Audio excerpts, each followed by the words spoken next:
Good evening, all. Our topic for today is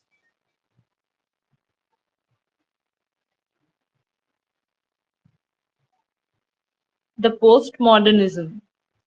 board visible है और आवाज मेरी क्लियर है क्या? जल्दी से मेरे को बता दो so that we can go further. Okay. So आज का हमारा टॉपिक है पोस्ट मॉडर्निज्म, जो कि स्टार्ट हुआ था इन द ईयर 1945. इससे पहले की क्लास में हम पढ़े थे मॉडर्नाइजेशन क्या है, मॉडर्निज्म क्या है. अभी ये उसके बाद का टॉपिक है पोस्ट मॉडर्निज्म, और ये 1945 में स्टार्ट हुआ था, जो कि अभी तक चल रहा है. मतलब ये पीरियड अभी खत्म नहीं हुआ. We are into this period. हम यही पीरियड में अभी है जो 1945 में स्टार्ट हुआ था और अभी भी ये कंटिन्यूस है. तो coming towards the introduction of it, post modern period को कंटेम्पररी पीरियड और पोस्ट मॉडर्निज्म भी इंग्लिश लिटरेचर में कहा जाता है. पोस्ट मॉडर्निज्म को हम कंटेम्पररी पीरियड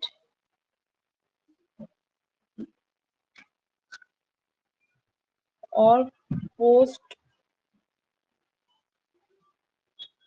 मॉडर्नाइजेशन,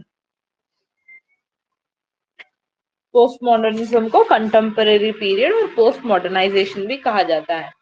ये पीरियड वर्ल्ड वॉर 2 खत्म होने के बाद स्टार्ट हुआ था. Okay, you should remember this. ये पीरियड वर्ल्ड वॉर 2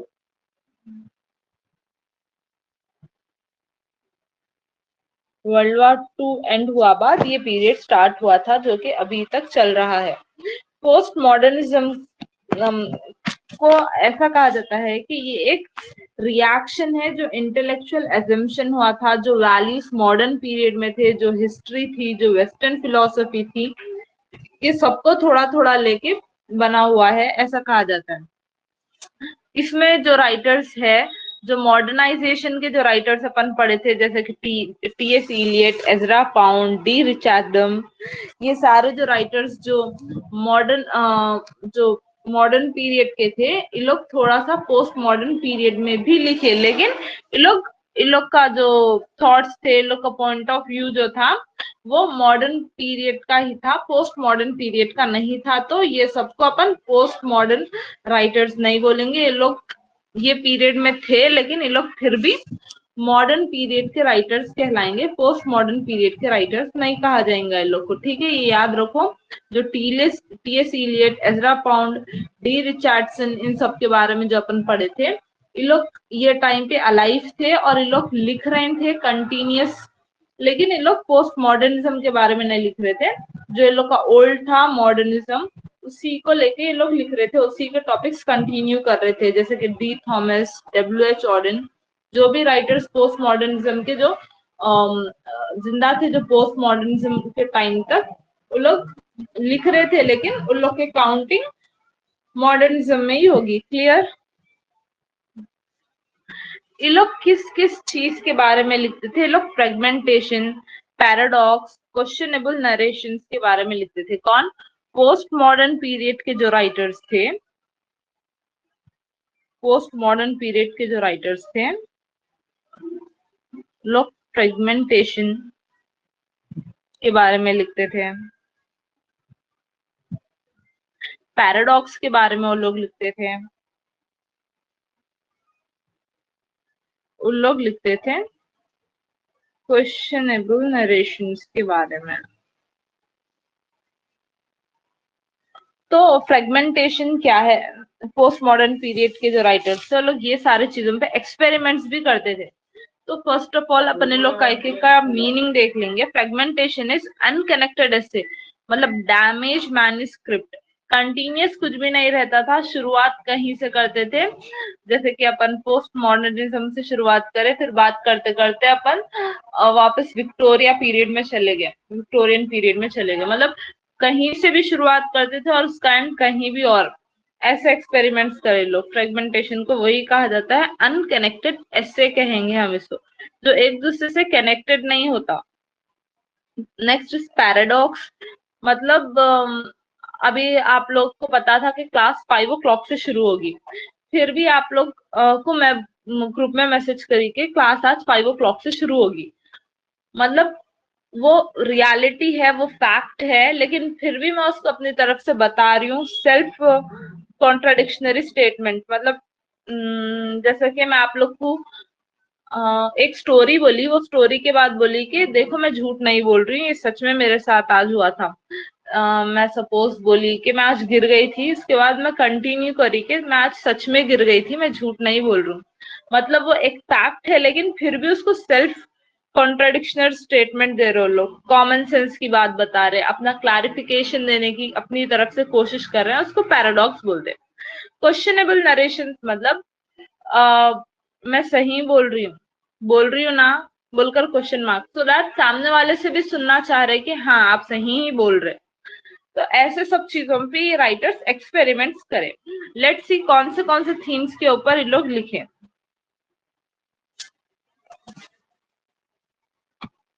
यहाँ तक क्लियर है सबको?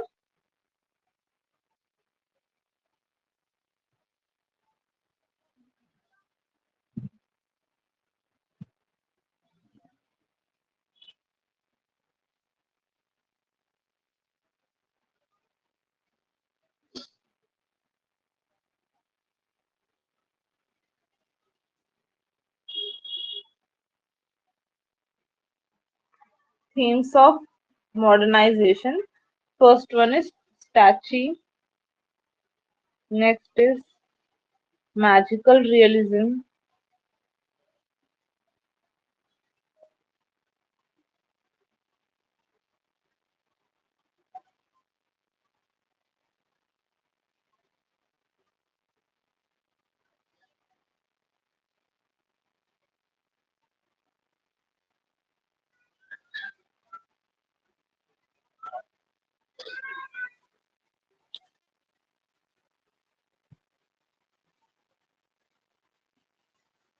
तो ये थीम्स होते थे मॉडर्नाइजेशन के, ये थीम्स के ऊपर लिखते थे। First is pastiche. ये क्या रहता बोलते हैं, ये म्यूजिकल लिटरेचर या कोई आर्ट वर्क, जैसा कि पहले भी अपन पढ़े, पेंटिंग के थ्रू भी आर्ट बताया जाता, राइटिंग्स के थ्रू भी आर्ट बताया जाता। आजकल अपने ये मॉडर्नाइजेशन में तो कई सारे चीजें, सिंगिंग, डांसिंग, ये सब चीजें को अपन आर्टिस्ट बोलते हैं, सारे चीजें आर्ट में आते। मतलब किसी के थ्रू अगर आप डांस भी कर रहे हैं, डांस के थ्रू आप कोई एक मैसेज देना चाह रहे हैं, तो वो भी आपका इसी में आएगा। आपका जो फर्स्ट पॉइंट है पैस्टिची, तो music, literature, architecture, poem, writing, ये सब इसी में आते। लेकिन इसका एक पॉइंट है कि ये जो प्रीवियस वर्क्स जो रहते थे, उसी से थोड़ा बहुत पार्ट्स लेके, उसी को थोड़ा रिनोवेट करके, उसी में से कुछ सिलेक्शंस करके उसको नए फॉर्म में बताते, उसको ये बोलते। मतलब थोड़ा रिनोवेशन सही वर्ड इसका अगर अपन यूज करें, सिंपल लैंग्वेज में अगर यूज करना चाह रहे तो कोई पुरानी चीज, जैसे कि आजकल बहुत सारे पुराने सॉन्ग्स को लेकर क्या कर रहे, थोड़ा म्यूजिक एंड ऑल ऐड करके, रिनोवेट करके, उस पे रील्स, ऐसा सब सोशल मीडिया पे चल रहा। तो वो न्यू चीज नहीं है कोई, दैट उसका जो मेन कंटेंट है, जो सॉन्ग के जो लिरिक्स है, वो ओल्ड ही है, लेकिन उसको क्या कर रहे हैं लोग, रिनोवेट कर रहे हैं, थोड़ा सा प्रीवियस स्टाइल को न्यू स्टाइल में कन्वर्ट करके, थोड़ा सा वर्क डिफरेंट करके जो शो कर रहे हैं। क्लियर है? Next is magical realism. It is a combination of realistic fiction and magical movement. मतलब ये एक ऐसा कॉम्बिनेशन है जिसमें रियल चीजें तो हुए, लेकिन उसको थोड़ा मैजिकल फिक्शन देके एक्स्ट्रा बताया गया। इसका एग्जाम्पल देखिए, जैसे कि मूवीज, आजकल जो रियल लाइफ स्टोरीज पे मूवीज बन रहे हैं, तो उसको क्या करते हो लोग, एग्जैक्ट स्टोरी तो सेम रहती है, लेकिन कुछ मैजिकल मूवमेंट्स ऐड करते हैं। जैसा कि एनिमेशन मूवीज जो देखते हैं, स्पाइडरमैन, वो एक एनिमेशन मूवी है। तो ऐसा सब जो मैजिक और रियलिज्म दोनों को ऐड करके जो बनता, वो ये उस टाइम के थीम्स है, मतलब अभी जो अपने पास हो रहा वो ही सब। Next is metafiction, in which narrator or character are aware of they are a part of the work of fiction। मतलब इसका सिंपल लैंग्वेज ये ले सकते हैं आपके, आप खुद अपना एग्जाम्पल ले लो, आप कुछ एक स्टोरी लिख रहे हैं जो रियल में नहीं है, लेकिन आपको मालूम वो रियल में नहीं है, फिर भी आप उसको कंटिन्यू कर रहे हैं, आप उसका एक पार्ट, मतलब आपको कहीं ना कहीं थोड़ा अंदर से बिलीव होता कि ये है, उसको मेटाफिक्शन बोलते हैं, जो रहता तो नहीं लेकिन फिर भी थोड़ा बहुत बिलीव कर लेते हैं।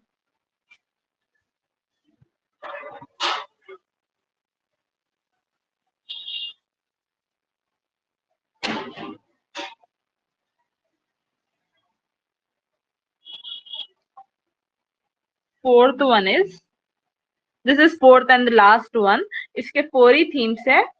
फोर्थ थीम है intertextuality, shaping of the text meaning by another text. मतलब एक जो ऑलरेडी लिखी हुई चीज है उसी को लेके आप क्या कर रहे हैं, मतलब वही है आपका, आप कुछ और बताना नहीं चाह रहे हैं, उसको क्रिटिसाइज करना नहीं चाह रहे हैं, वो गलत है वो सही है, कुछ भी नहीं बोलना चाह रहे आप। आपको कोई चीज पसंद आई, आप उसको अपनी ओन लैंग्वेज में लिख दे रहे हैं, सिंपल वर्ड्स में लिख दे रहे हैं। जैसा कि अभी मैं जो आप लोग को मीनिंग समझाई, इसका एक्चुअल आप डेफिनेशन अगर देखेंगे तो बहुत डिफिकल्ट है, और ऐसी इंग्लिश में है लाइक ब्रिटिश इंग्लिश में जो अपने लिए समझना मुश्किल है, तो मैं उसको थोड़ा सिंप्लीफाई करके आप लोग को नोट्स दे रही हूँ, मतलब मैं वो इंटरटेक्सचुअलिटी कर रही हूँ। ऑलरेडी वो टेक्स्ट है, ऑलरेडी वो कोई डिफाइन कर दिया, मैं सिर्फ उसको टेक्स्ट बदल के, उसके राइटिंग अल्फाबेट्स बदल के आप लोग को प्रेजेंट कर रही हूँ, दैट इज इंटरटेक्सचुअलिटी। क्लियर? तो ये जो अपन जो पोस्ट मॉडर्नाइजेशन में है, यहाँ पर ये सारे चीजों के थीम्स के ऊपर लिखा जाता, आर्ट किया जाता, डिफरेंट लिटरेरी मूवमेंट्स होते हैं इसमें। लेट्स सी, ब्रिटिश लिटरेचर जब डोमिनेट हुआ, जैसे कि लास्ट पास में भी मैं आप लोग को बोली थी कि लिटरेचर काफी ज्यादा जगह से आना शुरू हो गया। ब्रिटिश लिटरेचर ब्रिटिशर्स के पास से, मतलब इंग्लैंड के पास से ही नहीं बल्कि ब्रिटिशर्स जहां जहां कॉलोनीज बनाए, अफ्रीका और दूसरे जो भी कंट्रीज में उन लोग कॉलोनीज बनाए, अमेरिका, वहां सब जगह से लिटरेचर आना शुरू हो गया था। तो ऐसे ही लिटरेचर के कुछ नेम्स हो गए, जैसा कि अगर लिटरेचर अमेरिका से आ रहा तो अमेरिकन लिटरेचर, अफ्रीका से आ रहा तो अफ्रीकन लिटरेचर। तो कहाँ कहाँ से आया और कौन से लिटरेचर्स को कंट्रीज के नेम से कनेक्ट किया गया, ये आप लोग के लिए जानना इम्पोर्टेंट है। अगर आप लोग रनिंग नोट्स बना रहे तो बहुत अच्छी बात है, प्लीज मेंटेन।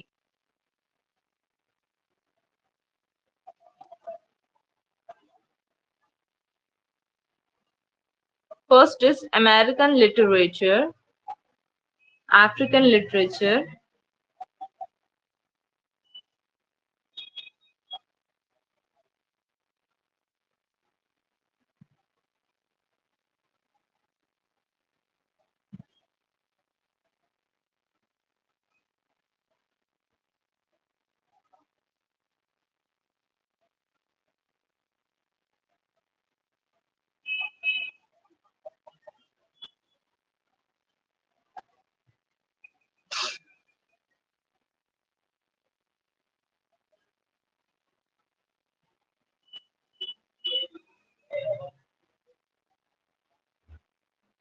विजिबल है बोर्ड आप लोग के लिए। तो American literature, African literature, African American literature, मतलब ऐसे लोग जो अमेरिका में भी थे, अफ्रीका में भी थे, इन लोग दोनों जगह के सिटीजन्स हैं, और दोनों जगह के लैंग्वेज, जो लोग की नेटिव लैंग्वेज थी, मदर टंग, नेटिव लैंग्वेज मतलब मदर टंग, तो वो थोड़ी अफ्रीकन थोड़ी अमेरिकन थी, तो उसको अफ्रीकन अमेरिकन लिटरेचर कहा जाता है। Canadian literature, Caribbean literature, Australian literature और इंडियन राइटिंग इन इंग्लिश। तो ये सारे टाइप्स ऑफ लिटरेचर आ गए थे इस टाइम तक, अपने टाइम तक। क्लियर?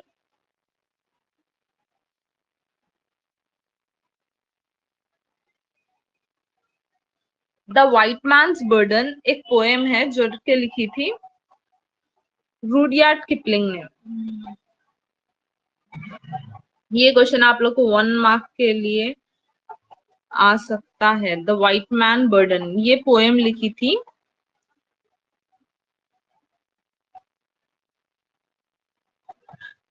अभी देखो आप लोग को थीम्स मालूम हो गए, पोस्ट मॉडर्न मॉडर्न पीरियड किसको बोलते हैं वो मालूम हो गया, और कौन से थीम्स है और किस किस चीजों के ऊपर लिखते हैं। किस किस चीजों के ऊपर एक्सपेरिमेंट करते हैं, आप लोग को वो पता है। अब लेट्स सी के कौन कौन से राइटर्स है, उन लोग क्या क्या लिखे, कौन कौन क्या क्या नाम से फेमस हुए, और क्या क्या न्यू मूवमेंट्स अभी और आए, वो देखेंगे हम। So the white man's burden जो है रूडयार्ड किपलिंग ने लिखी थी, ये एक पोएम है, ठीक है, इट्स अ पोएम जो रेस्पॉन्स था, मतलब जब यूरोपियन कॉलोनाइज हुआ था ना, उसके लिए यूरोप यूरोप जो है दूसरे सिटीज को कॉलोनाइज कर लिए थे यूरोप वाले, जैसे कि Asia, Africa, middle east, Pacific, और जहां जहां भी लोग कॉलोनाइज करे उन लोग के रेस्पॉन्स में ये पोएम लिखी गई थी, जो कि रूडयार्ड किपलिंग ने लिखी थी। तो इन्हों इनकी पोएम में ये एनालाइज करे, ये एक्सप्लेन करे, या फिर ये जवाब दिए जो कल्चरल लीगेसीज चलते आ रहे हैं कॉलोनाइजेशन के, इंपीरियलिज्म के, तो उसमें ह्यूमन कॉन्सिक्वेंसेस, और या फिर एक इंसान का अपनी कंट्री पे कंट्रोल, या फिर आप जाके किसी के पास जबरदस्ती हुकूमत करना चाह रहे हैं तो उनके पैसों का नुकसान, और एक इंसान की खुद की व्हाट वी कैन से अपनी मदरलैंड, जहां पर हम बॉर्न हुए, मदरलैंड से दूर कर देना, ये सब चीजों के बारे में ना डीपली अच्छे से एक्सप्लेन करे, बताएंगे, फीलिंग्स बताए। तो इन क्या करे, ये क्या थी, इनकी पोएम थी, द वाइट मैन्स बर्डन एक पोएम थी जो कि रूडयार्ड किपलिंग ने लिखी थी। ये एक रिस्पॉन्स था यूरोपियन कॉलोनाइजेशन को। ओके, तो कैसा फील होता लोगों को, क्या क्या इकोनॉमिकली क्या क्या प्रॉब्लम्स हो सकते हैं लोगों को, ह्यूमन कॉन्सिक्वेंसेस, कोई इंसान अपने ऊपर कंट्रोल करा तो हमारा उस टाइम पे हम क्या फील करते हैं, ये सब चीजें इनके पोएम के थ्रू बताए। Next is subaltern people.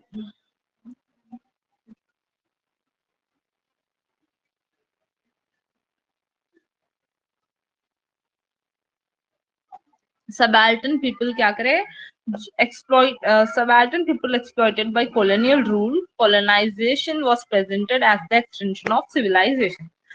Subaltern people मतलब subordinate people, जो बीच में कॉपरेट करते हैं वो लोग, ये लोग जो करे, जो कॉलोनियल रूल था कॉलोनाइजेशन के टाइम प्रेजेंट, उसको और ज्यादा ये लोग हवा दिए, भड़का दिए समझो, ठीक है। ये जो कॉन्सेप्ट था, इसको जोसेफ एर्नेस्ट रिनैन 1871 में बताएं। Late me right it here.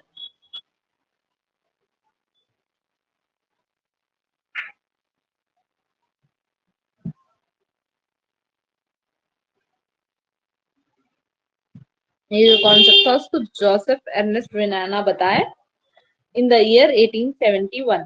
आप लोग स्टुअर्ट लिटिल मूवी देखे, उसमें वो स्टुअर्ट जो रहता, एक रैट रहता, तो उन्हें सबऑर्डिनेट मतलब उन्हें ह्यूमन जैसा नहीं रहता, लेकिन वो ह्यूमन फैमिली में आके एडजस्ट करता, उन लोग के साथ ह्यूमन जैसा बिहेव करता, उन लोग का फैमिली मेंबर टाइप रहता वो। तो ऐसी जो लोग ऐसा बोले कि जो लोग हमारे जैसे ही है, मे बी कलर में अलग हो सकते, मतलब बॉडी कलर लोग का अलग हो सकता, जो हमारे जैसे ही है, लेकिन इन लोग क्या करे, इंपीरियल मतलब बीच में ह्यूमैनिटी नहीं शो करे, लेकिन मतलब हमारे हर्ट कर दिए बोल सकते हैं अपन। सपोज मैं एक सिंपल एग्जांपल देती हूँ। दो बेस्ट फ्रेंड्स रहते हैं, तो फिर first friend and second friend, तो first friend and second friend met the third friend, उन लोग की और एक से फ्रेंडशिप हो जाती है, एंड जो थर्ड पर्सन आता ना, उन्होंने क्या करते हैं, वो first friend and second friend के बीच में मिसअंडरस्टैंडिंग्स क्रिएट कर देते हैं, एंड उन लोग की फ्रेंडशिप ब्रेक हो जाती है। तो ऐसे ही यहाँ पर जो मिडिल पर्सन बोल सकते हैं, जो मिडिल पर्सन है, उन्होंने क्या करते हैं, सुपरविजन कर रहे हैं बोलकर क्या करते, लड़ाया लगाना शुरू कर देते। तो इन्हों यहाँ पर यही बोले इनकी राइटिंग में कि इसका बहुत बुरा इफेक्ट पड़ता। और इन्हों इसमें कलर की भी बात करें, मतलब black and white, and he said that the intellectual and moral reformation of the colored people of the lesser culture of the world, जो कलर में डार्क है उन लोग को थोड़ा लोअर करके, डिग्रेड करके देख रहे हैं लोग, ऐसा बोलकर इनकी राइटिंग्स में बताया। Hence, in the location of culture 1994, the theorician Homi K. Bhabha argued about the viewing of the human world as separate and unequal cultures rather than integral human world.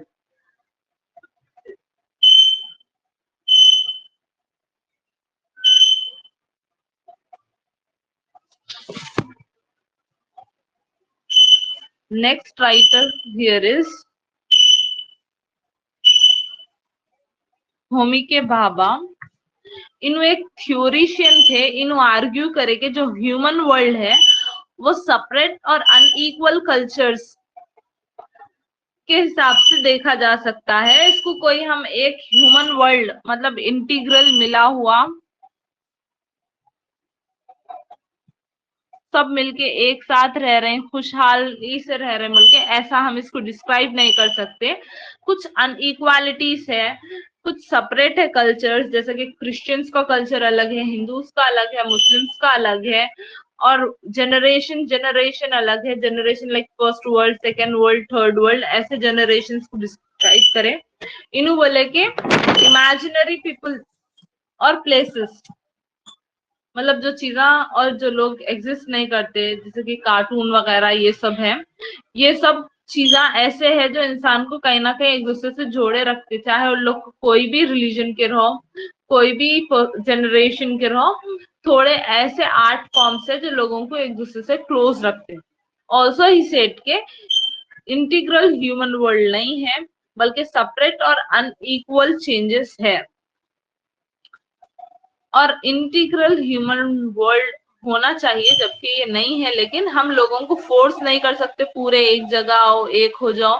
लोगों का बिलीव हम मतलब सबको हम सबके दिलों में जाके उन लोग को कन्विंस नहीं कर सकते कि एकता बनाएंगे। लोग खुश है, उन लोग को खुश रहने दो, जबरदस्ती किसी को फोर्स मत करो बोलकर इन्हों बताया।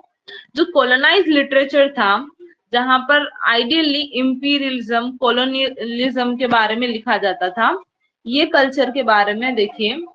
Let's move forward. Post colonial literature जो है, जिसके बारे में अपन बात कर रहे हैं, यहाँ पर राइटर्स क्या करते थे, आर्टिकुलेट करते थे, सेलिब्रेट करते थे पोस्ट कॉलोनियल आइडेंटिटी को।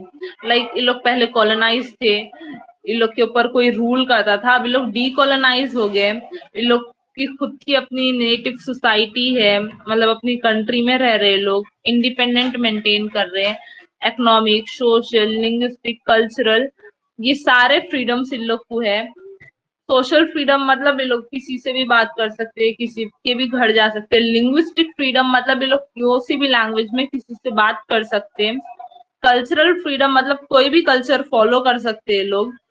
एंड इकोनॉमिकल फ्रीडम मतलब अपने आप से जहां कमाना चाह रहे वहां कमा सकते। कौन से फ्रीडम्स को सेलिब्रेट करें पोस्ट कॉलोनियल राइटर्स? देखो, पोस्ट कॉलोनियल जो राइटर्स है लोग डीकोलोनाइज्ड हुए, इसीलिए लोग सेलिब्रेट करें। ये लोग कौन से फ्रीडम है बोले? इकोनॉमिक फ्रीडम है, सोशल फ्रीडम है, लिंग्विस्टिक फ्रीडम है, एंड कल्चरल फ्रीडम है। कोई भी कल्चर फॉलो कर सकते हैं और अपने खुद के मदर कंट्री में रह सकते हैं। तो इन लोग के लिए बहुत खुशी की बात थी और ये लोग इसको सेलिब्रेट करें। एन अफ्रीकन एग्जाम्पल, एक अफ्रीका का एग्जाम्पल देखेंगे, थिंग्स फॉल अपार्ट। ये बहुत ही फेमस थिंग है, आप लोग को आ सकता है, थिंग्स फॉल अपार्ट। ओके, ये क्वेश्चन आप लोग से पूछ सकता है, थिंग्स फॉल अपार्ट किसने लिखी? ये याद रखना बहुत इंपॉर्टेंट है। थिंग्स फॉल अपार्ट 1958 में लिखी गई थी, जो कि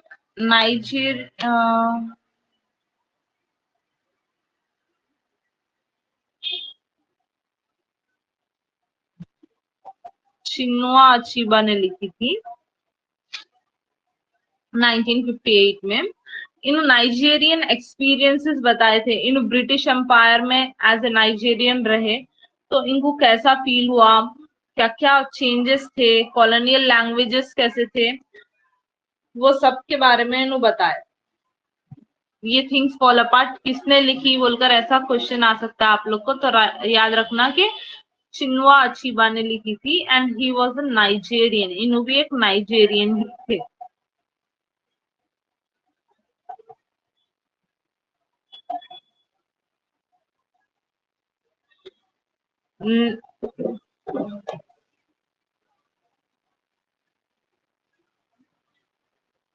the rich of the earth मतलब मट्टी या फिर अर्थ की सबसे लोएस्ट पार्ट को the rich of the earth कहा जाता है।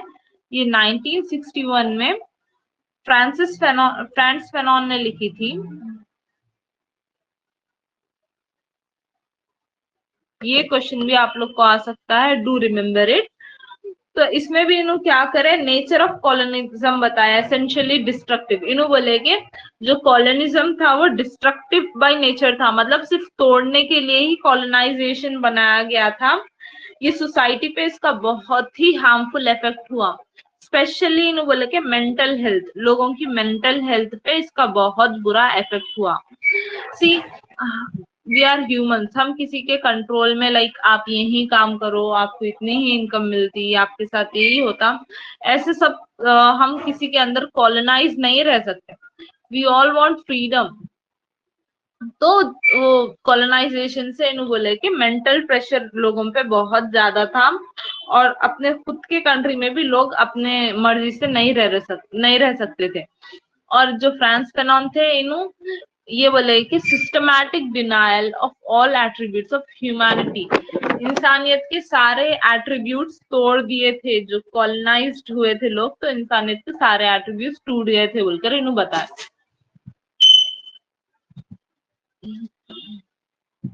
नेक्स्ट इज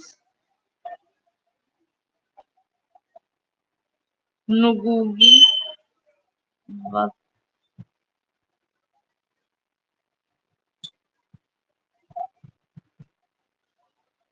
नुगुगी व थिंगो। इन्हों आज भी अलाइव है। 19 लेट्स सी फर्स्ट, इन्हों एक कीनिया के राइटर है, ठीक है। He belongs to Kenya.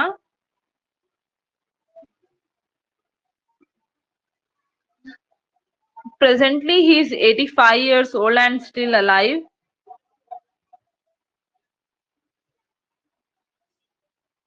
इन्हों 85 इयर्स की है और अभी भी अलाइव है। पहले इन्हों इंग्लिश पे वर्क करते थे, अभी इन्हों गीकू, let me write here. English क्या है, you all know it's language, right. पहले इन्हों इंग्लिश के ऊपर वर्क करते थे, अब इन्हों गीकू यू पे वर्क करते हैं। ये भी गीकू क्या है, ये कीनिया के लोगों की एक लैंग्वेज है। जैसे कि इंग्लिश एक लैंग्वेज है, वैसे ही ये गीकू कीनिया के लोगों की लैंग्वेज है। तो आप लोग से ऐसा भी क्वेश्चन आ सकता है कि कीनिया के लोगों की क्या लैंग्वेज है, तो you should be in the answerable situation के गीकू जो है कीनिया के लोगों की एक लैंग्वेज है। इन्हों बहुत सारे चीजें लिखे, जैसे कि नॉवेल्स लिखे, प्लेस लिखे, शॉर्ट स्टोरीज लिखे, एसेस लिखे और लिटरेरी वर्क्स लिखे, और इन्हों सोशल क्रिटिसिज्म से लेके चिल्ड्रंस का लिटरेचर तक भी इन्हों लिखे। तो 1977 में, in the year 1977, Ngugi embarked upon a novel form of theatre in his native Kenya that sought to liberate. See, इन्हों क्या करे, in the year 1977 में embarked मतलब एक ऐसी कश्ती पे चढ़े जहां पर, मतलब कश्ती पे चढ़े मतलब don't take my word literal, सच में इन्हों कोई कश्ती पे नहीं चढ़े, बल्कि इन्हों एक ही टुक अप अ वर्क, इन्हों नया काम लिए। तो इन्हों लिखे एक नॉवेल, वो नॉवेल में इन्हों लिबरेट करे द जर्नल ब्रोग्यूस। मैं यहाँ पर ये नेम मेंशन करूंगी।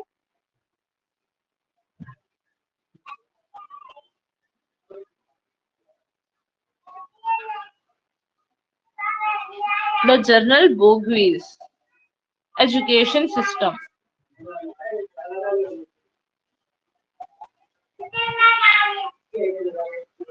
इसको सिंपल लैंग्वेज में अगर हम कहेंगे तो मिडिल क्लास के एजुकेशन सिस्टम के बारे में बोले तो इन्हों क्या करे, इनकी नॉवेल जो थी उसको जब थिएटर में कन्वर्ट करे, थिएटरिकल प्रोसेस स्टार्ट करे, मतलब प्ले ड्रामा ऐसा करे इन्हों, तो इन्हों क्या करे, ऑडियंस को इतना इंकरेज करे कि सारे लोग पार्टिसिपेट करना। अगर हर घर से या फिर हर एरिया से एक इंसान भी पार्टिसिपेट करा तो क्या होता, अरे हमारे एरिया का ये पर्सन इस चीज में पार्टिसिपेट कर रहा, चलो लेट्स गो एंड सी क्या है वो। वैसे करके घर वाले भी आते हैं, हमारे फैमिली मेंबर पार्टिसिपेट करा बोल के एरिया वाले भी आते हैं, तो ज्यादा लोग पार्टिसिपेट करते हैं अलग अलग जगह से, तो ज्यादा लोग देखने आते हैं। जब ज्यादा लोग देखने आए इनका थिएटरिकल ड्रामा, तो ज्यादा लोगों को इम्पोर्टेंस मालूम हुई मिडिल क्लास एजुकेशन की। मिडिल क्लास एजुकेशन इसीलिए इन्हों चूज करे बिकॉज मोस्टली इट हैपेंस के मिडिल क्लास के लोग सोचते कि ज्यादा गर्ल्स को या बॉयज को एजुकेट करके क्या फायदा, थोड़ा बहुत अर्न कर लेंगे, अभी के लिए सेटअप कर लेंगे, इनफ है। तो इन वो नहीं चाह रहे, इन चाह रहे कि सारे लोग एजुकेटेड रहना, इसीलिए इन ये काम करे थे। ऑल्सो इनकी एक बहुत ही फेमस राइटिंग है वीप नॉट चाइल्ड, इनका बहुत ही फेमस वर्क है। इसको the first post colonial novel भी कहा जाता है। Again this is very important thing जो आपको 2 मार्क्स के लिए पूछा जा सकता है। वीप नॉट चाइल्ड जो है फर्स्ट पोस्ट कॉलोनियल नॉवेल है। Okay, first post colonial novel क्या है, वीप नॉट चाइल्ड है, जो कि 1964 में लिखी गई थी और इसको न्यूगी व थिंगो ने लिखा था। क्लियर? तो कॉलोनाइजेशन यूजुअली कैसा वर्क करता है एज पर हिम, तो इन्हों बोले कि कॉलोनाइजेशन जो है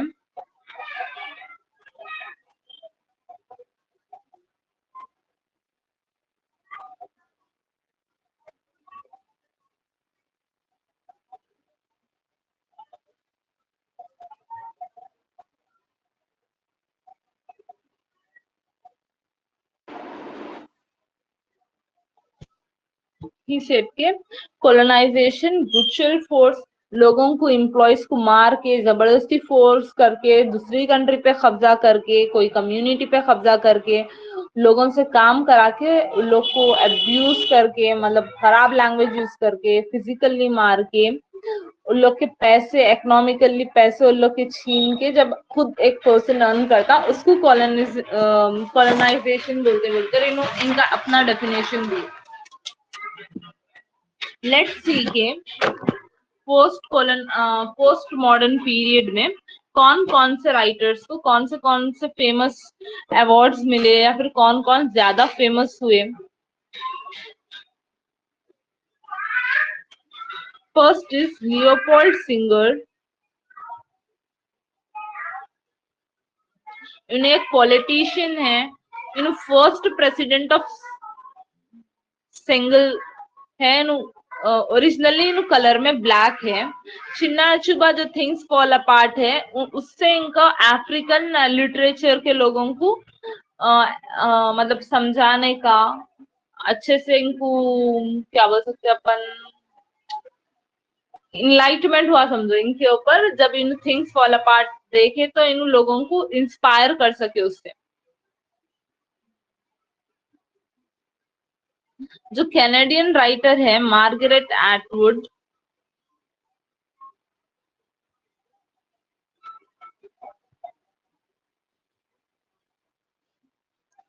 मार्गरेट एटवुड एक कैनेडियन राइटर है, इन पोस्ट कॉलोनियल राइटर्स में इनका शुमार होता। इन थीम्स जो है ऐसे थीम्स लिखे जहां पर इनकी खुद की आइडेंटिटी नहीं है। इन कनाडा में एक कंट्री है Ontario, south Ontario Gothic style में इन लिखते थे। कौन से स्टाइल में लिखते थे इन? South Ontario Gothic style.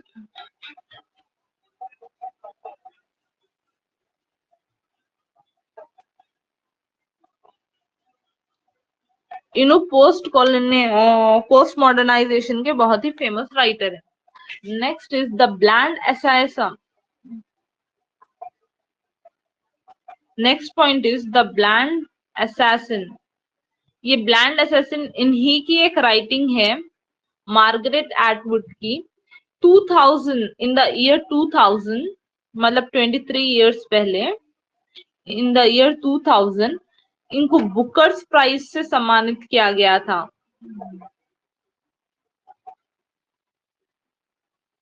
इनको बुकर प्राइज मिला था, ये इनकी राइटिंग के लिए, द ब्लाइंड असैसिन जो इनकी राइटिंग थी उसके लिए इनको बुकर प्राइज मिला, और इन्हों गवर्नर जनरल अवार्ड के फाइनलिस्ट तक पहुंचे थे।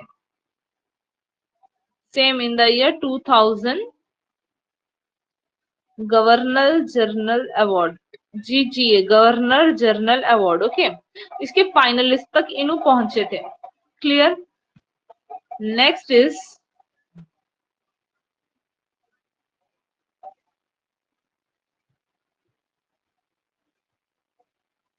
नौकीब महफूज। ही इज एन इजिप्टियन, ये एक इजिप्टियन है, इनो कैनेडियन है, he belongs from Canada, late me right it here, Canadian है। तो नौकीब महफूज जो एक इजिप्ट के राइटर है, in the year 1988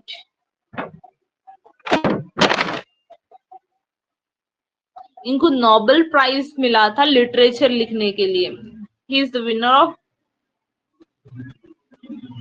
Nobel prize winner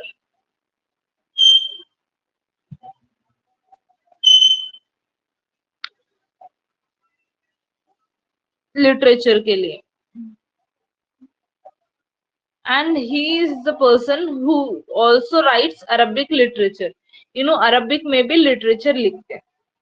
let's see इन, अभी तो अपन बात करें एक फर्स्ट जिसकी बात करें, लियोपोल्ड सेंगल। सेंगल बोलकर एक कंट्री है, वहां के फर्स्ट प्रेसिडेंट थे। चिनुआ अचुबा अफ्रीकन लिटरेचर लिखे, उन्होंने फेमस है, उनकी बात करें। Next Canadian literature, Margaret Atwood लिखे, उन्होंने 2000 ईयर में बुकर्स अवार्ड जीते, उनकी बात करें। उसके बाद नौकीब महफूज जो इजिप्शियन है और नोबेल प्राइज विनर है लिटरेचर में, उनकी बात करें। अभी लेट्स सी इंडियन राइटर्स कौन कौन है जो फेमस है।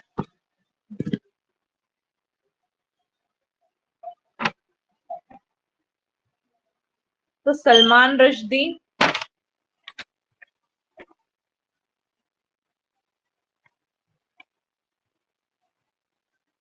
अमिता घोष,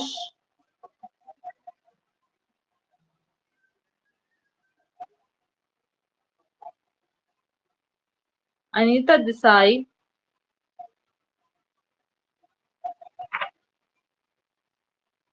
हनीफ कुरैशी,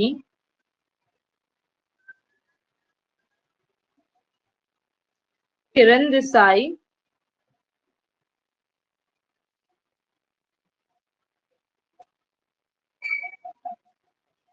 मीना अलेक्जेंडर, ये सारे लोग हैं जो लिटरेचर को कंट्रीब्यूट करें।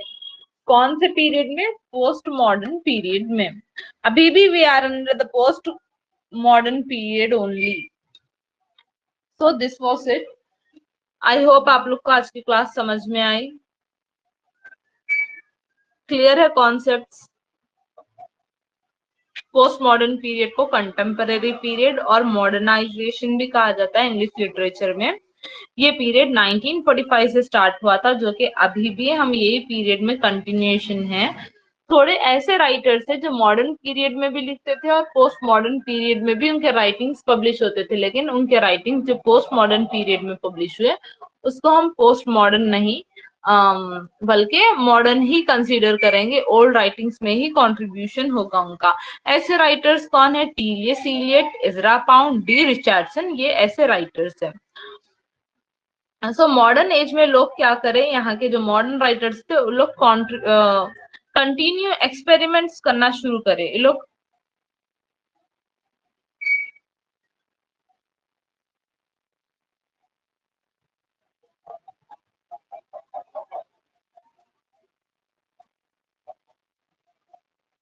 ये लोग एक्सपेरिमेंट्स करना शुरू करे लोग, फ्रेगमेंटेशन, पैराडॉक्स, क्वेश्चनेबल नरेशंस, ऐसी चीजों के बारे में ये लोग लिखना शुरू करें। इन लोग के जो themes of styles of writings है वो ये 4 है: पैस्ट्रिची, मैजिकल रियलिज्म, मेटाफिक्शन एंड इंटरटेक्सचुअलिटी। ये 4 इन लोग के themes of, let me mention it here,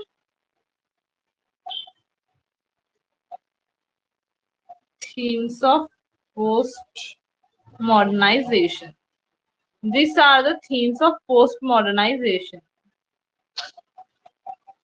और इसके बाद वी हैव सीन के ब्रिटिश लिटरेचर आने के बाद कौन से लिटरेचर में ये सब मतलब डिस्ट्रीब्यूट हो गया, कहाँ से और लिटरेचर आना शुरू हुआ और कहाँ का लिटरेचर बहुत फेमस हुआ। American literature, African American literature, Canadian literature, Caribbean literature, Australian literature and Indian writing in English, ये सारे लिटरेचर फॉर्म्स फेमस हुए थे। उसके बाद वी हैव सीन के व्हाइट मैन बर्डन्स, जो एक पोएम थी जो कि रिचर्ड किपलिंग्स ने लिखी थी, ये एक पोएम थी, ओके, जो बहुत ही फेमस हुई थी। ये पोएम यूरोपियन कॉलोनाइजेशन के बारे में लिखी गई थी, जब यूरोप कॉलोनाइज कर लिए थे एशिया, अफ्रीका, मिडिल ईस्ट, ऐसे दूसरे सारे कंट्रीज को, तो उसके अगेंस्ट में, उसके रेस्पॉन्स में ये पोएम लिखी गई थी। उसके बाद सब एल्टन पीपल, मतलब जो बीच में आके और चीजें कॉम्प्लिकेट कर देते हैं, सबऑर्डिनेट जिसकी पोजीशन रहती, उसके बारे में we have seen.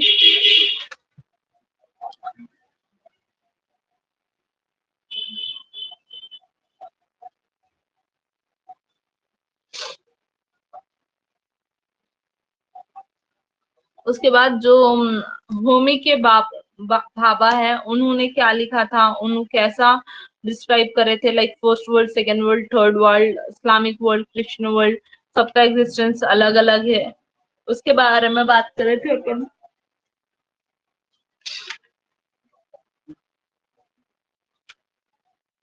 After that हम बात कर रहे थे पोस्ट कॉलोनाइज राइटर की। ये लोग बहुत खुश थे क्योंकि ये लोग economically, socially, linguistically and culturally लोग को फ्रीडम मिली। उसके बाद नाइजेरियन की राइटिंग्स, थिंग्स फॉल अपार्ट, जो कि चिनुआ अचीबा ने लिखी थी 1958 में। उसके बाद रिच ऑफ द अर्थ, जो कि 1961 में फ्रांस फैनॉन ने लिखी थी। न्यूगी व थिंगो, जो कि कीनिया के है, जो आज भी अलाइव है, 85 ईयर्स इनकी एज है। इन पहले इंग्लिश पे वर्क करते थे। फिर गीकुयू जो है, कीनिया की एक लैंग्वेज है जिसको गीकुयू कहा जाता है। तो इन 1977 में जो है द जर्नल बिगोरिस एजुकेशन सिस्टम लिखे थे। ये एक थिएटरिकल प्ले था जहां पर ज्यादा लोग कंट्रीब्यूट हुए थे, तो ज्यादा लोग ज्वाइन करे थे। और इनकी फेमस राइटिंग है वीप नॉट चाइल्ड। वीप मतलब क्या बोलते, जो सिसक सिसक के रोते ना, वैसा मत रो बेबी बोलकर 1964 में लिखे थे, जो बहुत ही फेमस हुई थी। आप लोग से ये क्वेश्चन पूछ सकता है। मार्गरेट एटवुड, जो कि साउथ अंटारियो गॉथिक स्टाइल में लिखते थे, इन्हों एक कैनेडियन है। इनको 2000 ईयर में बुकर्स अवार्ड मिला था। And also GGA, I wrote here GGA, जो कि गवर्नर जनरल अवार्ड है, उसके भी ये फाइनलिस्ट रह चुके हैं। क्लियर?